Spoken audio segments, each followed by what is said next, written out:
program is brought to you by Turkish channel. This is the only Turkish channel in the United States. In our program, we are going to discuss so-called Armenian genocide. Our guest for this event, a professor of political science at Tennessee Technological University in Cookeville, Tennessee, is Michael Gunter. Mr. Michael, thank you for accepting Turkish channel invitation and joining us on our program tonight. We are going to discuss the 1915 events. I have a few questions for you regarding about these so-called Armenian genocide. My first question is, some states in the United States have passed resolutions that Turkey committed so-called genocide. What is the legal implication of this? Well, first of all, if Turkey were guilty of any crime such as genocide, it should go to a court, not a legislature. A legislature is a political organ that makes political decisions. And the legislatures that have passed these genocide resolutions have done so only because there are a number of Armenians living in the districts and they influence the legislator to vote for the Armenian point of view. If there were more Turkish people living in the district, then the legislature would not vote for such a resolution. So these so-called genocide resolutions passed by some states in the United States have no legal validity at all. They are simply political statements made by legislatures that have absolutely no idea of what happened and are simply responding to political pressures from the Armenian constituents that happen to live in the legislative district. My second question is to you. Turkey always opened their archives. How come Armenia and the other countries have not opened their archives regarding this issue? Well, first of all, let's make it very simple here. The fact that the Ottoman archives are open indicates that the government of Turkey is willing to let scholars on all sides of this issue look at the documents and make some judgment of what actually happened. Obviously, the fact that the Armenian Dashnik archives in Watertown, Massachusetts, in Yerevan, Armenia, and the Armenian archives in the Armenian Patriarch in Jerusalem are closed indicates that the Armenians are reticent, hesitant to allow any scholars to look at what their documents show, which probably indicates they don't want people to know that the Armenians are not as innocent as they claim to be, and the Turks are not necessarily so uniquely guilty of these accusations concerning so-called genocide. In your opinion, what is the truth about 1915? Well, this is a huge question, and we could sit here until next year talking about it. But very briefly, the Armenians, their supporters, and frankly, let's be honest about it, most people around the world who are conversant with this issue feel that Turkey committed genocide against the Armenians in 1915. Now, I think the first thing we ought to know is, what do we mean by genocide? And I think that we have a real problem here about definition, that in essence we have two meanings of this word genocide. There is a legal definition of genocide, which is stated by the Genocide Convention that was passed in 1948 by an international Congress and was ratified and went into effect in 1951. The legal definition of genocide in part states that it is the killing of a group of people in whole or in part, with intention to wipe out this group. That is the legal definition. You have to have an intention to wipe out an entire ethnical or religious group in whole or in part. Now, there is no valid document that has ever been produced that shows that the Ottoman government was trying to wipe out the Armenian population. We have all kinds of publications written by Armenians and their supporters and so-called independent scholars that have examined the Ottoman archives and claim that the archives show that this was genocide intent to wipe out the entire Armenian nation. These documents are in many cases falsely interpreted, misinterpreted, or simply manipulated to say the opposite of what the document really does say. So I'm arguing that there is no valid document that proves that the Ottoman government had intention to wipe out the entire Armenian ethnic group of people in whole or in part, as is required by the legal definition. That's one reason why we cannot say legally genocide occurred. The other reason why we cannot say genocide legally occurred is that genocide only became a crime after 1951, when the treaty was ratified. 1951. Anything before 1951 cannot possibly be called legally genocide. That would be an ex post facto law if you did so. An ex post facto law says that something which was not a crime when it was committed is a crime. And that's impossible. Article 11 of the Universal Declaration of Human Rights prohibits ex post facto laws. Article 1, Section 9 of the U.S. Constitution says no ex post facto law will be passed. So for that reason, you cannot legally say genocide occurred, because what happened to the Armenians was in 1915, and genocide only became a crime in 1951. So legally, there is no valid way to say that Turkey committed genocide against the Armenians. Now, I would say that there is a non-legal definition of, a non-legal popular definition of genocide that has been conflated with the legal definition of genocide. The non-legal popular genocide definition is mass killing of people. Okay? Now, it is true that mass killing of Armenians occurred in 1915. So if that's your definition of genocide, the popular non-legal definition, okay, there was an Armenian genocide. However, the Armenians also killed Turks and other Muslims in 1915, before 1915, after 1915. So if we're going to say that by the popular definition of genocide, that the Armenians suffered genocide, I agree. And I also agree that the Turks suffered genocide at the hands of Armenians. They both were terrible to each other. This was a wartime situation. Atrocities occurred on both sides. And I must also say that when Turkish gendarmes and other Turkish Ottoman officials committed crimes against Armenians, in a number of cases, the Ottoman government tried these people, convicted them, and even executed them, because certain Ottoman officials did murder Armenians. And the Ottoman government punished them for doing this, because it was not the intention of the Ottoman government to do this. Some bad elements did it. The Armenians have never tried any Armenians.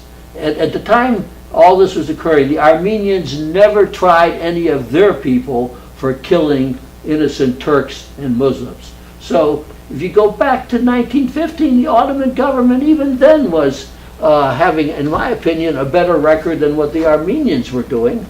So for all these reasons, I feel that the term genocide is improper to use for what happened to the Armenians.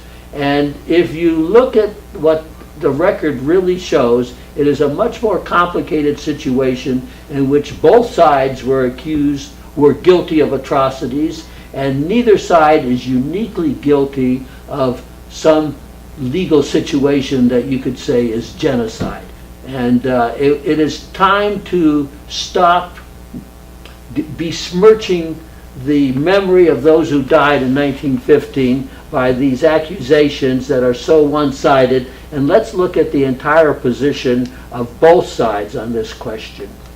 Also, some number of countries in the world accepting so-called genocide based on what, in your opinion? You mean the genocide resolutions? Yes.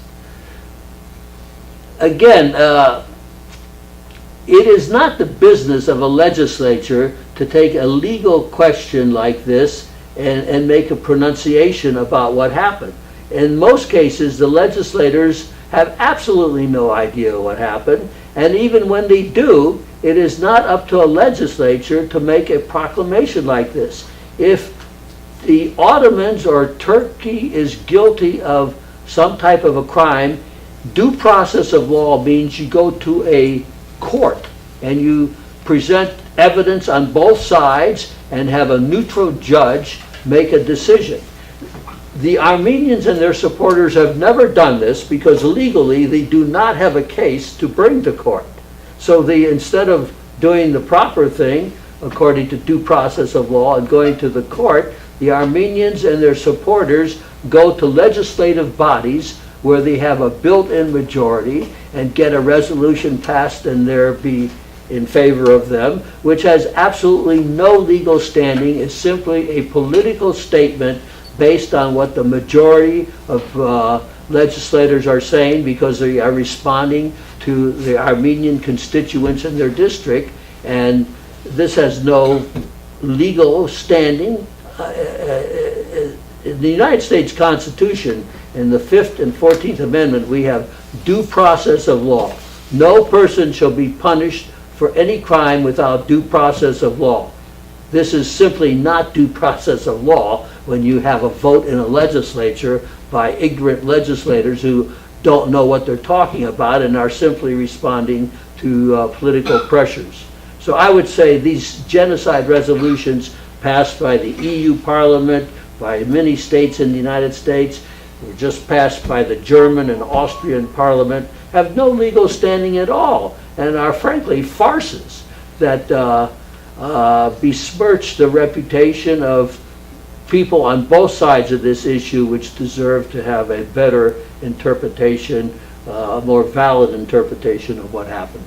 I know that you've been teaching political science at the University of Tennessee. Have you ever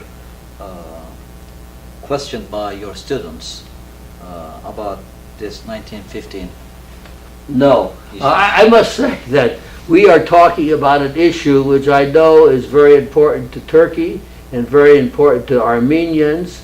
But frankly, if you took a survey, a public opinion poll around the world, I would say probably 95% of the people in the world have absolutely no idea what this is all about.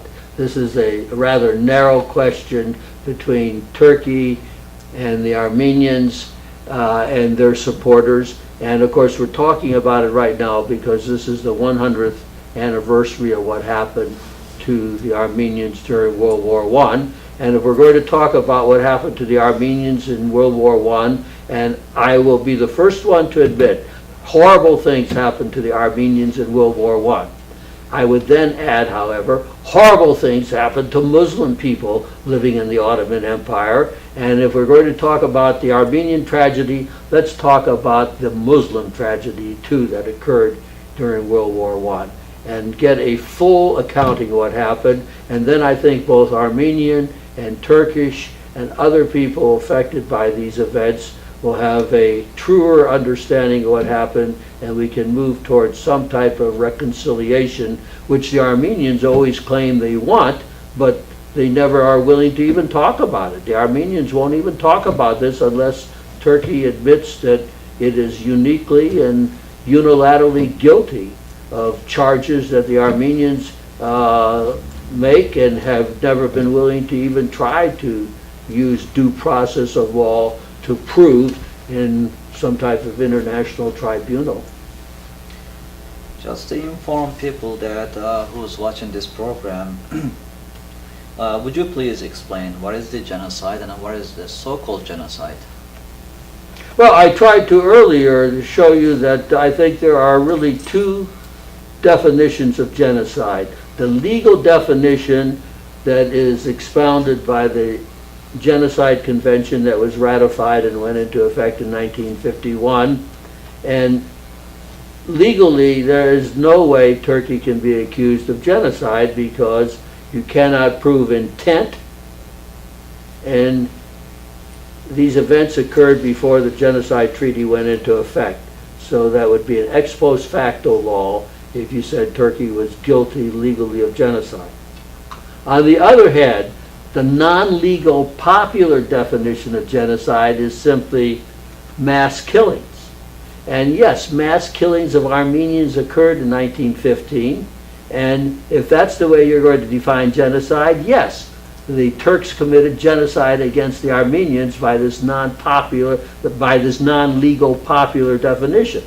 And if we're going to say that, we're going to also have to say, and the Armenians committed genocide against the Turks by killing so many Turks during World War I. So both sides committed genocide against each other if you're going to use the non-legal popular definition that genocide means just mass killings of people. So, Mr. Gunter, why do so many people around the world believe that Armenian position instead of the Turkish position? Well, that's a very good question, and it involves a number of factors. One factor is, unfortunately, as you know, the Turks were the historic enemy of the West. If you came to where I used to teach summer school in Vienna, we could take a walk around Vienna and I could show you Turkish cannonballs embedded into the walls of Vienna. So Turkey was a historic enemy of the West, and therefore the West was always prone to believe propaganda against the Turks because the Turks were the historic enemy of the West. So that's one reason. And in addition, of course, in World War I, Turkey was again the enemy of the Western powers, England and France. Although I might add, most people don't realize that in World War I, even though the Ottoman Empire was on the side of the enemies of the United States and Ottoman Empire never went to war against each other, even though they were on opposite sides in World War I. So that's one reason. The second reason, as you know, Turks are Muslims and the West is largely Christian. So it's the religious aspect here. The Armenians are Christians, and as Christians, the Armenians were more able to get their message across to the Christian West than the Muslim Turks were. And third of all, despite the fact that you today speak such good English, as you know, historically, the Turks were not very good in speaking foreign languages, whereas the Armenians were very good at speaking foreign languages.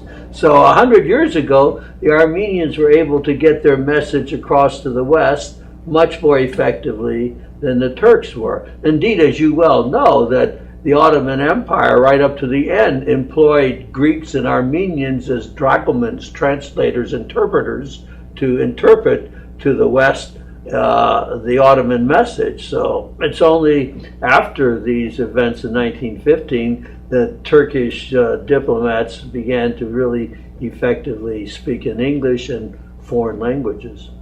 Every year, why do Armenian diaspora try to pressure the United States presidents, so-called these events a genocide? Well, we could start off with a little background here. I would say that most people would call genocide the most horrible crime you could imagine. And Turkey realizes that, and the Armenians realize that. So if the Armenians can pin the genocide label on Turkey, that would really be a great victory for the Armenians. And the Turks, although the Turks did commit a number of atrocities in World War I, feel that this did not amount to genocide for reasons I went over. So why should the Turks admit to what is the most horrible crime imaginable in the world when they don't feel they committed this crime? And I agree with Turkey. Genocide legally did not occur for the reasons I went over. If you want to use the non-legal popular term that genocide means mass killings, okay. Turkey committed genocide against the Armenians, and the Armenians committed genocide against Turkey. We have genocide going on all over the place. The human race doesn't have a very good record here. Everybody seems to kill everybody, and if you want to call that genocide, okay, genocide. Now, why do the Armenians have this genocide resolution every year? One reason, and it's not a very pretty reason, the Armenian diaspora is very divided, has nothing in common except hatred of Turkey. So I would say these genocide resolutions against Turkey are the glue that holds the Armenian diaspora together. And without the hatred of Turkey, the Armenian diaspora would simply go into its many separate parts and disunite.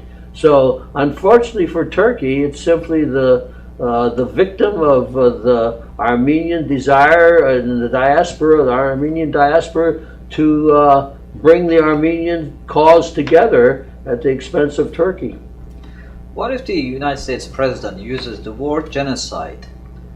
What does that mean to Turkey?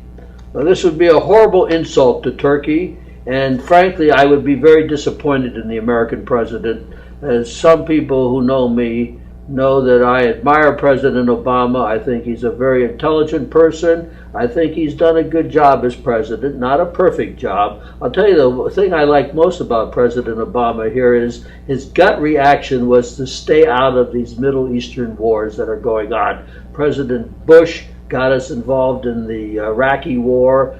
We overthrew Saddam Hussein, which led to the rise of ISIS and the collapse of Iraq, and helped lead to the collapse of Syria today and all kinds of problems in the Middle East because the United States intervened in Iraq in 2003. And at that time, as you know, the Turkish government decided not to intervene in Iraq as an American ally, and Turkey was heavily criticized for that. And we look back upon that today, 10 years later, and it seems that the Turks were not as stupid as some people said when the Turks stayed out of the intervention into Iraq. And I'm saying I admire Obama because he is basically, his gut reaction was not to just start all kinds of wars in the Middle East, stay out of the wars in the Middle East. Well, in the end, as President Erdogan said about the EU genocide resolution that was passed by the EU Parliament about a week ago, it goes in one ear and comes out the other ear. It's meaningless to us. It is an insult to Turkey, and not only is it an insult, it shows the stupidity of those who use this word. If you want to use the word genocide, you should use it correctly. And if you use it correctly, it cannot be legally used against Turkey for the reasons I went over. If you're going to use the word genocide in its non-legal, popular way, okay, Turkey committed genocide, but the Armenians committed genocide too. Frankly, everybody's committed genocide in their history. The United States, you could say, committed genocide against the Native Americans, the Indians. What's going on in Iraq and Syria right now? Genocide, ISIS killing all kinds of people. If the United States is going to use the word genocide, if Obama is going to use the word genocide, I hope he would do so in an intelligent way that would pin the genocide label on everybody and not just one group, the Turks. Like you said, all the world leaders always talk about democracy, freedom, and peace. On the other hand, they are teaching new generation, so-called, what happened in 1915 to Armenians. Plus, denying it is a crime. Can we say that this is being two-faced? Not only is it being two-faced, it's being hypocritical. That's an even better word than two-faced. Hypocritical. The only reason we have the so-called genocide resolutions in the United States and genocide curriculum in the schools and so forth is that there's a majority of Armenian constituents living in certain areas in the United States and not as many Turkish constituents living. So the Armenians simply use their voting power to pressure congressmen and state legislators to vote for genocide curriculum in the school and so forth. And this is one-sided and not only a one-sided but ultimately a false understanding of history. If you want to understand what really happened in history, okay, let's look at what happened to the Armenians, and let's also look at what happened to the Muslims in the Ottoman Empire. But we're not doing this simply because, and the Federalist Papers in the United States would understand this very well, we call it tyranny of the majority, where the Armenian population in the United States is better organized than the Turkish population and is larger than the Turkish population, so uses its voting pressures in Congress and state legislatures to bring about these genocide resolutions and curriculum which slander Turkey in a one-sided, two-faced, hypocritical manner. Recently, Armenians claiming that Turks continued so-called genocide until 1923. Is it really true that Turks continued so-called genocide? And after World War I to Armenians, is this really their new tactics to use against Turkey? Well, as far as genocide continuing into the 1920s, no. Let me back up a little bit. If Turkey committed genocide against the Armenians in 1915, how come there were still enough Armenians left in 1918 to fight an entire war against Turkey at the end of World War I? As you know, at the end of World War I, the Ottoman Empire was defeated. Turkey was on its knees and in danger of even having the Anatolian heartland occupied by the victorious Allied powers.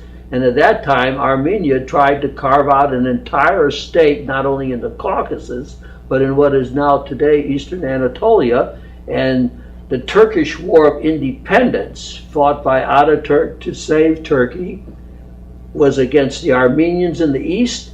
And the Armenians call that genocide, for Turkey it was a war of survival to prevent the new Armenian state in the Caucasus from conquering what they called Western Armenia and what Turkey calls Eastern Turkey. So no, it wasn't genocide. It was a war between Turkey and Armenia, and the Turks managed to win that war. And then, as you know, the Greeks came in from the other side. How many people in the West know what the Greeks did? The Greeks are always the innocent victims of Turkey. The Greeks landed in Izmir and drove within 50 miles of Ankara. Scorch earth tactics, killing Muslims and everything. And it was finally the great Ataturk who stopped the Greek advance 50 miles from Ankara and pushed the Greeks back into the sea. And today the Greeks, some people are calling it's a Greek genocide, that the Turks killed all kinds of Greeks. Well, yes, the Turks killed Greeks, but the Greeks killed Turks too. This was war. And the version we see in the West is a one-sided Western Christian version of what happened. And let's also look at the Muslim Turkish side of what happened and get a more balanced viewpoint, is all I'm saying. I'm not denying the fact that many Greeks and many Armenians died during the Turkish War of Independence. But if we have an honest view of this, we will see, frankly, even more Turks and Muslims died. And not only Turks and Muslims, that includes Kurds too. These were not good times. And to 100 years bring up these memories and unilaterally accuse Turkey of horrible crimes of genocide without admitting what the other side was doing too at the same time is simply one-sided, false version of history. Sir Gunter, I'd like to thank you for joining our program. I hope we'll meet again in another program. Çok teşekkür ederim, and I appreciate very much the opportunity to speak with you.